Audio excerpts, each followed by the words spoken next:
Royal King Studio. Genesis usvika zvakazvarurwa mapeji engoma tichivavhurira. Aiva mafanzi nhasi vaomberera kuti Trigger naFire vagara. Tivavhurire ngoma vanga vakuda kujaira. Tivavhurire ngoma vanga vakuda kujaira.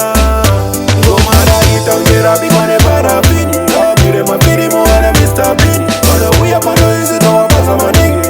Ngoma raitangera bigwa neparafini. Ngavamire mafirimu ana Mr. Bean. Vanouya panoisi towapasa maningi.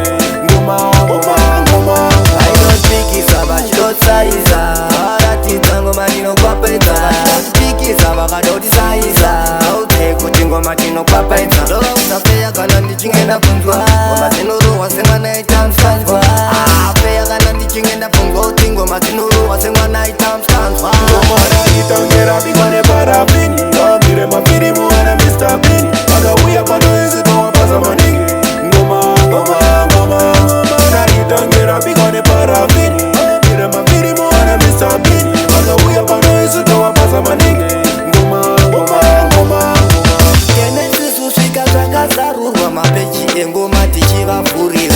Aiva mafanzi nhasi vaomberera kuti Trigger naFire vagara. Tivavhurire ngoma vanga vakuda kujaira. Tivavhurire ngoma vanga vakuda kujaira. Ngoma raitangera bigwa neparafini. Ngavamire mafirimu ana Mr. Bean. Vakauya panoisi towapasa maningi. Ngoma raitangera bigwa neparafini. Ngavamire mafirimu ana Mr. Bean. Vakauya panoisi towapasa maningi.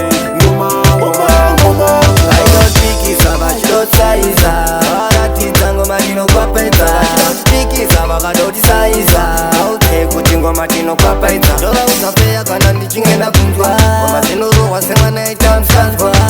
Afeya kana ndichinge ndabvunzwa kuti ngoma dzinorohwa semwana aita musanzwa. Ngoma raitangera bigwa neparafini.